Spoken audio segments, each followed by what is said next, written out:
Hey, it's Russ and Lauren from right here on the Infectious Groove Music channel on YouTube. And we always say in these videos, hey, you know, we love you watching and hitting the like button in the comments and all that. But the thing that we love more than anything is suggestions on the video. Now, this particular video today, I will tell you, we have to follow certain guidelines on YouTube. And I think this is probably the first time we've ever come close to being like, wait, we have to watch the guidelines on this.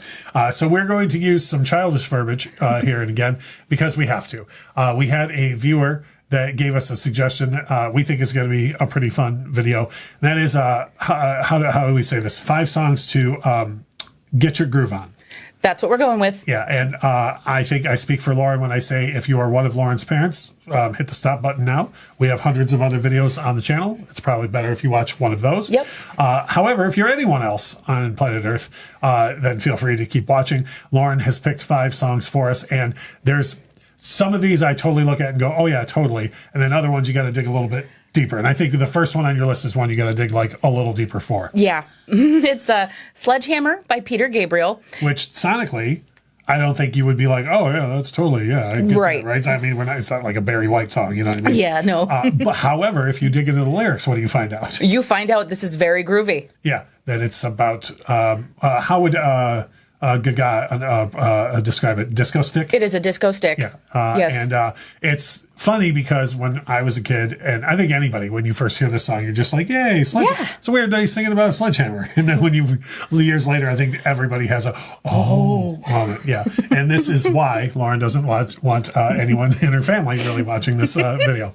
The second one, I think, powered every makeout party from whenever this song came out, 1996-ish. On, I would say if you were a early teenager when this song came out, you're probably about to say, oh, I did have my first kiss to that song. Damn, I Wish I Was Your Lover by Sophie B. Hawkins.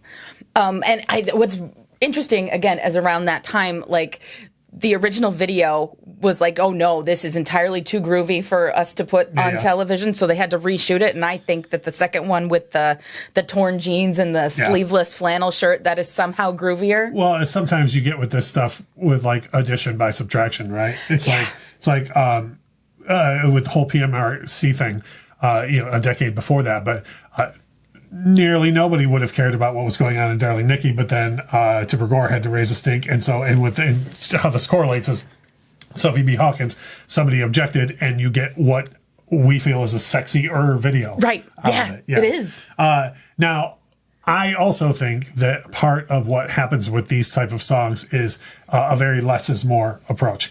And about 10 years before people were having their makeout parties with that song by Sophie B. Hawkins, another band was very much powering the makeout parties, in my opinion. Indeed. Yeah. Indeed. Yes. Need You Tonight by InXS. Mm-hmm.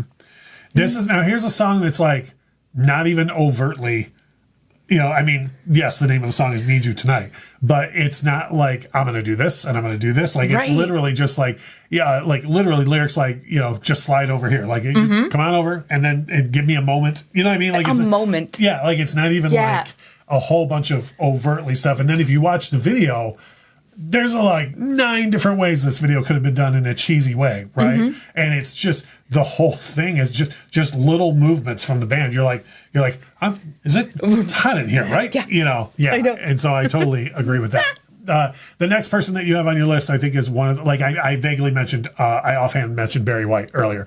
Like Al Green, I think this guy is one that you could list probably 10 songs and people would go, yep, that's why your brother exists. You know what I mean? Like songs like that, right? Yes.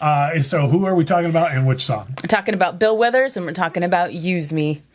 And, sonically, this song is definitely groovy. And one of the reasons that this made my list is because it's like he's singing about somebody who is so good at being groovy that he doesn't care if she's mean. Right, which is a lot of songs at the root of it. That's what a lot of love songs are about. But like this one, it's just very overt. Like it's just right there. Like, that's fine. You do you. Cause I'm okay with being treated this way as long as I get treated this other way. Yes. Right. Yeah. And again, sorry to be like weird and dancing around it, but YouTube standards and whatnot, we're trying to not have this video get demonetized for, something real dumb. The last one that you have on your list, I think this is one that a lot of people would pick. Again, maybe not as many songs from this artist, but I don't think most people would pick the one you picked. So now it's you got to explain why. I got to explain why Toxic by Britney Spears has done made my list. And I think it's because there's nothing about this song that makes any sense whatsoever. Like that nothing is where it should be. Like that little violin bit that happens, it's not on beat, it's not on time. It comes when you least expect it. Right. And I think the unexpected things in this song are just kind of what. So all cards on the table. Like, well, first, I don't have anything against Britney Spears, but like, I'm not a big Britney Spears fan. Okay. Like, I've never heard, up to this point, I'd never heard anything on the radio where I was like, oh, that's awful. When this came out, what you're saying, like, I literally was like, well, that's a mess. Like, the first time I heard it, I was like, that, what? Mm-hmm. Right. But like you're saying, I could totally see that leading to like making you feel, how do we say this, some kind of way. Right, so I could see that. And I think the video plays a part in it for me too. I think the video plays a part in a lot of things that Britney Spears was up to at the time. So we always say in these videos, hey, hit the like button if you would, share the video out on your socials because that helps. If your friends see that you're enjoying our content, it helps our channel grow some. We always say thank you so much for watching, but one thing I want to say is we love the suggestions on the channel. Even this is kind of like an uncomfortable one to do. Again, hopefully Lauren's parents are not still watching, but even with like the YouTube guidelines, but still we had fun with this and we hope you did too. I hope that you will leave a comment and let us know what songs qualify for you in this column. YouTube, we're saying this as nicely as we can.